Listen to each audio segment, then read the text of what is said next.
wabarakatuh. Saya atas nama Haslinda Basri, SPD, calon guru penggerak Angkatan 11, UPT SMK Negeri 7 Bulukumba. Pada kesempatan ini, saya akan mewawancari seorang kepala sekolah SMA 5 Bulukumba dengan tugas demonstrasi kontekstual 3.1. Assalamualaikum Pak. Waalaikumsalam. Bagaimana kabar Pak? Alhamdulillah sehat. Bapak, ada sedikit waktu saya ingin mewawancarai Bapak tentang kasus-kasus yang ada di sekolah ini Pak. Ya, silakan boleh. Baik, jadi selama ini Bapak sebagai kepala sekolah SMA 5, bagaimana Bapak dapat mengidentifikasi kasus-kasus yang merupakan dilema etika atau bujukan moral Pak? Oke, baik. Sebelumnya saya ucapkan selamat menempuh pendidikan di guru penggerak. Terkait dengan yang kita wawancara hari ini, pertanyaan bagaimana cara mengidentifikasi kasus dari bujukan moral dan dilema etika. Yang pertama itu adalah melihat kasusnya dulu seperti apa. Apakah dia masuk dalam kategori bujukan moral atau dilema etika? Itu langkah pertama. Kemudian yang kedua, setelah kita memahami apakah ini masuk dalam kategori bujukan moral atau dilema etika, barulah kita melakukan langkah identifikasi. Kasusnya seperti apa? Apakah kasusnya dalam bentuk pengambilan keputusan yang harus cepat atau membutuhkan identifikasi yang lebih mendalam, butuh waktu untuk pengambilan keputusannya, seperti itu. Baik, luar biasa Pak. Selama ini Pak, bagaimana Bapak menjalankan pengambilan keputusan di sekolah Bapak, terutama untuk kasus-kasus di mana ada dua kepentingan yang sama-sama benar atau sama-sama mengandung nilai kebajikan? Ya, kalau terkait dengan kasus yang benar lawan benar, tentu kita sebagai pimpinan juga harus melihat yang paling benarnya seperti apa. Karena bagaimanapun juga tidak semua kasus yang kita alami itu atau yang kita dapatkan selama ini sebagai pimpinan di sekolah ada salahnya. Terkadang ada benarnya memang, tapi yang terpenting adalah sebagai pimpinan harus melihat seperti apa pengambilannya. Kemudian kita identifikasi terlebih dahulu, baru kita membuat sebuah keputusan, dan tentunya kita berpedoman pada 9 langkah pengambilan keputusan. Sangat luar biasa ya Pak. Selanjutnya Pak, langkah-langkah atau prosedur seperti apa yang biasa Bapak lakukan selama ini? Prosedur terkait dengan pengambilan keputusannya. Iya Pak. Kalau prosedur terkait pengambilan keputusan, sekali lagi kita kembali kepada kasus yang ada. Jadi kalau misalnya kasusnya cepat, berarti prosedurnya harus cepat juga. Kemudian kalau misalnya kasusnya butuh pengembangan, tentu kita akan melibatkan banyak pihak. Salah satunya adalah guru dan wakasek yang membantu saya di sekolah. Dan setelah itu baru kita melakukan identifikasi awal, karena itu penting untuk melihat sejauh mana perkembangan kasus itu dan apa langkah pengambilan keputusan yang mesti kita ambil. Sangat luar biasa. Selanjutnya Pak, hal-hal apa saja yang selama ini Bapak anggap efektif dalam pengambilan keputusan pada kasus-kasus dilema etika? Langkah yang paling efektif dalam pengambilan keputusan khususnya di dilema etika itu adalah melibatkan rekan sejawat yang terlibat di situ. Jadi pada saat identifikasi kita melibatkan semua unsur yang terlibat di kasus itu. Itu yang terpenting saya rasa, dan bisa efektif dalam pengambilan keputusannya. Baik Pak, selanjutnya, apakah Bapak memiliki sebuah tata kelola atau jadwal tertentu dalam sebuah penyelesaian kasus dilema etika? Apakah Bapak langsung menyelesaikan di tempat atau memiliki sebuah jadwal untuk menyelesaikan bentuk atau prosedur seperti apa yang Bapak jalankan? Kalau terkait jadwal sebenarnya tergantung dari kasusnya. Jadi kalau kasusnya harus pengambilan keputusannya cepat, tentu kita tidak membutuhkan jadwal karena harus cepat dalam pengambilan keputusan. Tapi kalau pengambilan keputusannya bisa membutuhkan waktu dan melibatkan banyak orang, tentu kita ada jadwal, mulai dari identifikasi, kemudian rapat dengan yang terlibat, barulah di akhirnya pengambilan keputusan itu dilakukan. Adakah seseorang atau faktor apa yang selama ini mempermudah atau membantu Bapak dalam pengambilan keputusan dalam kasus-kasus dilema etika? Terkait dengan orang-orang yang terlibat dan mempermudah saya sebenarnya banyak, mulai dari teman rekan sejawat atau guru yang bersangkutan sampai kepada wakasek atau wakil kepala sekolah ataupun guru guru bimbingan konseling. Jadi terlepas dari itu semua, ada juga peran dari komite dan orang tua siswa yang terlibat misalnya. Jadi dari semua orang-orang yang terlibat itulah saya rasa mempermudah saya untuk mengambil keputusan yang tepat. Tapi bagaimanapun juga dari semua keputusan itu mungkin tidak bisa menyenangkan semua pihak, tetapi bagaimana kita meminimalisir sedikit pihak yang tidak terima dari keputusan yang kita buat, seperti itu. Baik, pertanyaan selanjutnya Pak, dari semua hal yang telah disampaikan, pembelajaran apa yang dapat Bapak petik dari pengalaman Bapak dalam pengambilan keputusan dilema etika ini, Pak? Pembelajaran yang paling besar yang saya dapatkan sebagai seorang pimpinan itu adalah kaitannya dengan sosial emosional. Karena bagaimanapun juga setiap keputusan yang kita ambil itu membutuhkan emosional, apakah itu seperti apa dari pihak yang bertikai ataupun dari kita sebagai pendidik di sekolah. Jadi pembelajaran yang paling berharga itu adalah pada saat mengidentifikasi dan pengambilan keputusan. Baik Pak, terima kasih banyak Pak atas waktu yang telah diberikan kepada saya Pak. Yang saya akhiri Pak. Assalamualaikum warahmatullahi wabarakatuh. Waalaikumsalam.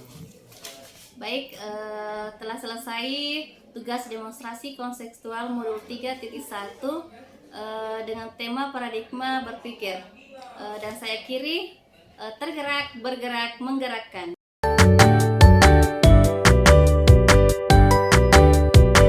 Oke, perkenalkan nama saya Haslinda Basri, SPD, calon guru penggerak angkatan 11 UPT SMK Negeri 7 Bulukumba. Hari ini saya akan menyelesaikan tugas saya demonstrasi kontekstual modul 3.1, yaitu pengambilan keputusan berbasis nilai-nilai kebajikan sebagai pemimpin. Assalamualaikum Bu. Waalaikumsalam warahmatullahi wabarakatuh. Ibu Linda, ada yang bisa saya bantu Ibu? Ya Bu, apakah Ibu punya waktu hari ini? Ya, alhamdulillah. Baik Bu, saya ingin mewawancari Ibu sebagai Kepala Sekolah SMK Negeri 7 Bulukumba ya Bu, tentang nilai-nilai kebajikan sebagai pemimpin. Baik Bu, pertanyaan pertama, selama Ibu memimpin di sekolah ini, di SMK Negeri 7 Bulukumba, bagaimana Ibu dapat mengidentifikasi kasus-kasus yang merupakan dilema etika atau rujukan moral? Terima kasih Ibu Linda atas pertanyaannya terkait bagaimana mengidentifikasi kasus-kasus terkait dilema etika dan rujukan moral. Yang pertama adalah kita melakukan mengenali kasus-kasus tersebut. Kemudian dari kasus tersebut kita lihat ketika benar dengan benar maka itu termasuk dilema etika. Misalkan ada hal-hal yang kepentingan terkait dengan misalkan siswa dalam hal pengambilan keputusan terkait kenaikan kelas, kita dihadapkan ketika ada guru atau wali kelas memberikan penguatan terkait dari siswa yang si A, bahwa anak si A ini dalam kesehariannya ini jarang ke sekolah, akan tetapi dalam hal di dalam rapat penentuan kenaikan kelas ini diharapkan anak ini naik di kelas selanjutnya. Jadi bagaimana kita melakukan identifikasi tersebut, maka kita sebagai kepala sekolah atau sebagai pemimpin harus mengenali kasus tersebut dengan melakukan cross check terlebih dahulu kepada wali kelas apa penyebab atau apa yang menjadi penguatan wali kelas tersebut sehingga anak tersebut dinaikkan ke kelas selanjutnya. Kemudian terkait dengan rujukan moral, apakah kasus itu benar atau salah? Kalau memang sudah benar atau salah, maka kita harus sebagai pemimpin itu harus mengambil keputusan itu, maka kita sebagai pemimpin harus stop atau menghentikan dari kasus tersebut, karena rujukan moral ini terkadang membuat kita berada dalam satu kaki kita ini berada di dalam sebuah jeruji, karena misalkan kita dihadapkan misalkan dalam masalah anggaran, otomatis ada hal yang sangat sensitif dalam hal tersebut, sehingga kita sebagai pemimpin kita dalam mengambil keputusan terkait dengan pendidikan moral tersebut, maka kita sebenarnya harus menghentikan. Baik Bu, selama ini bagaimana Ibu menjalankan pengambilan keputusan di sekolah Ibu, terutama untuk kasus-kasus di mana ada dua kepentingan yang sama-sama benar atau sama-sama mengandung nilai kebajikan? Terima kasih Bunda. Ketika kita dihadapkan dalam dilema etika terkait dengan benar atau benar, maka yang perlu kita lakukan adalah mengidentifikasi atau mengenali kasus-kasus tersebut. Kemudian yang kedua, kita melihat siapakah yang terlibat. Ketika kasus tersebut itu bisa diselesaikan secara cepat atau tanggap, maka kita harus selesaikan dengan melibatkan seluruh stakeholder yang ada di sekolah. Misalkan kasus terkait dengan peserta didik, maka siapa-siapa yang terlibat, misalkan wakasek kesiswaan, wali kelas atau BK, maka mereka lah yang harus terlibat dalam pengambilan keputusan ini, sehingga keputusan yang diambil oleh seorang pemimpin itu betul-betul bisa dipertanggungjawabkan. Baik Bu, selanjutnya langkah-langkah atau prosedur seperti apa yang biasa Anda lakukan selama ini? Langkah-langkah saya dalam mengambil keputusan yang pertama adalah mengenali masalah atau kasus-kasus yang terjadi. Kemudian kita melihat siapa-siapakah yang terlibat dalam kasus tersebut. Kemudian yang ketiga, bagaimana kita meng-cross check fakta-fakta yang di lapangan atau fakta-fakta yang terjadi dari kasus-kasus tersebut. Setelah itu dari kita meng-cross check, maka pihak-pihak yang terlibat memberikan masukan atau saran terkait dari kasus-kasus yang telah terjadi, dan dalam mengambil keputusan itu tetap melibatkan seluruh stakeholder dengan melihat kasusnya, dan keputusan yang kita ambil itu harus berdasarkan musyawarah mufakat, dan keputusan yang kita ambil itu betul-betul harus dipertanggungjawabkan. Baik Bu, kira-kira hal-hal apa yang selama ini Ibu anggap efektif dalam pengambilan keputusan pada kasus-kasus dilema etika? Hal-hal yang paling saya anggap efektif ketika kita dihadapkan dengan kasus dilema etika, bahwa kasus tersebut kita bisa selesaikan secara musyawarah mufakat dengan melibatkan seluruh stakeholder yang terlibat atau pihak-pihak yang terlibat dalam kasus tersebut, terkhusus dari kasus dilema etika. Ketika kasus tersebut itu ringan, maka kita harus selesaikan secara cepat dan tanggap. Ketika kasus tersebut memiliki, artinya kasusnya itu sedang atau berat, maka kita akan melakukan penjadwalan atau kita melihat seberapa besar kasus tersebut, apakah melibatkan dari pihak di luar ataukah hanya kita libatkan dari stakeholder yang ada di dalam sekolah. Maka pengambilan keputusan tetap kita selalu mengedepankan melibatkan seluruh stakeholder dengan musyawarah mufakat, sehingga apapun keputusan yang diambil oleh seorang pemimpin itu bisa dipertanggungjawabkan dan keputusannya betul-betul bijak tanpa merugikan satu sama lain, baik merugikan para pelaku, korban maupun dari pihak pribadi pemimpin tersebut. Baik Bu, selanjutnya hal apa saja yang selama ini merupakan tantangan Ibu dalam pengambilan keputusan pada kasus-kasus dilema etika? Tantangan yang saya hadapi ketika kasus-kasus tersebut adalah kasus-kasus yang betul-betul dalam kategori berat.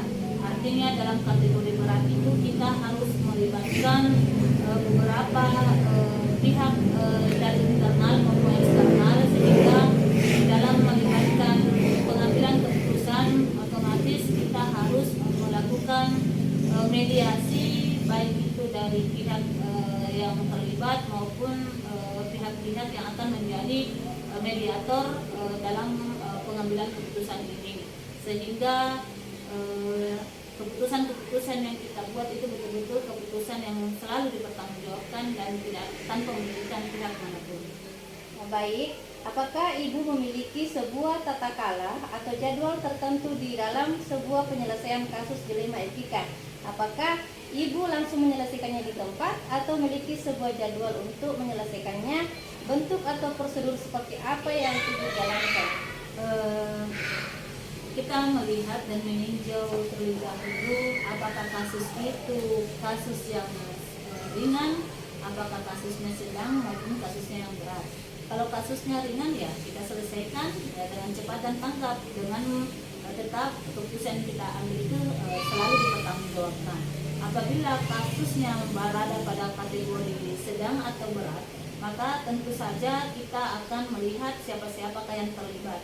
Kalau memang ada yang terlibat ada dari eksternal, maka kita akan melakukan penjadwalan dengan mengundang para pihak-pihak yang terlibat untuk kita mediasi, sehingga dengan melibatkan seluruh yang terlibat itu baik internal maupun eksternal ini, kita akan mengambil suatu keputusan melalui musyawarah mufakat dengan tetap mempedomani keputusan yang kita ambil itu harus dipertanggungjawabkan, dan keputusan yang kita ambil itu tidak merugikan dari pihak manapun. Jadi keputusan itu tetap berpegang teguh pada apakah keputusan yang kita ambil ini tidak bertentangan dengan norma-norma yang ada ataupun aturan-aturan yang berlaku, dan tetap kita melihat dari nilai-nilai kebajikan. Kemudian apakah keputusan yang kita ambil ini tetap sesuai dengan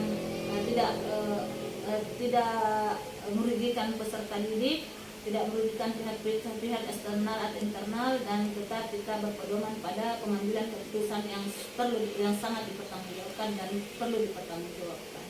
Baik, adakah seseorang atau faktor-faktor yang selama ini mempermudah atau membantu Ibu dalam pengambilan keputusan dalam kasus-kasus dilema etika?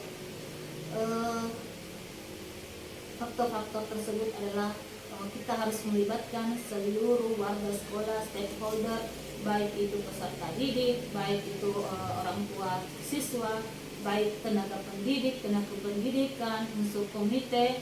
Ketika ada hal-hal atau kasus-kasus yang tersebut yang kita bisa libatkan untuk menyelesaikan suatu masalah atau menyelesaikan kasus itu dengan tanggap dan cepat dan bisa dipertanggungjawabkan dari sebuah keputusan, maka seluruh stakeholder terkhusus SMK Negeri 7 Bulukumba harus dilibatkan dalam musyawarah untuk mencapai suatu mufakat, sehingga keputusan yang kita ambil dan terkhusus sebagai pemimpin dalam mengambil keputusan itu bisa dipertanggungjawabkan dan betul-betul selalu berpihak kepada peserta didik dan nilai-nilai kebajikan yang ada di dalam kasus tersebut.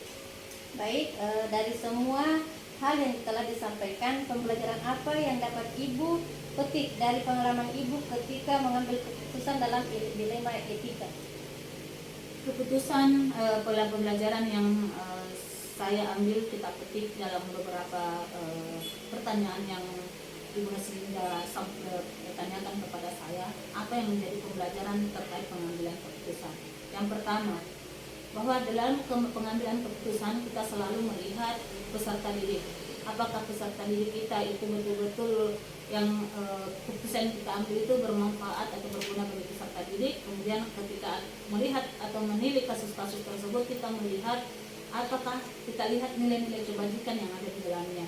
Kemudian yang ketiga adalah keputusan yang kita ambil itu bisa dipertanggungjawabkan baik kepada stakeholder yang ada di sekolah, baik warga masyarakat maupun antara diri kita dengan Allah Subhanahu wa taala. Kemudian yang keempat, bahwa segala sesuatu masalah apapun, ketika kita bisa berkoordinasi dengan melibatkan warga sekolah dan seluruh stakeholder yang terlibat dalam sekolah kita, maka insya Allah keputusan yang akan kita ambil itu akan bisa dipertanggungjawabkan, karena keputusan yang diambil bukan keputusan dari kepala sekolah atau pemimpin, tapi keputusan itu yang kita ambil adalah keputusan bersama, sehingga keputusan betul-betul bisa dipertanggungjawabkan dan tidak ada satupun yang dirugikan. Terima kasih banyak ya Bu atas waktunya yang diberikan kepada saya. Baik, saya Haslinda Basri telah melakukan sesi wawancara bersama Ibu Kepala Sekolah SMK Negeri 7 Bulukumba, Ibu Irmayanti SSI SPD. Semoga ini bermanfaat buat kita semua, terkhusus bagi saya sebagai calon guru penggerak angkatan 11. Assalamualaikum warahmatullahi wabarakatuh.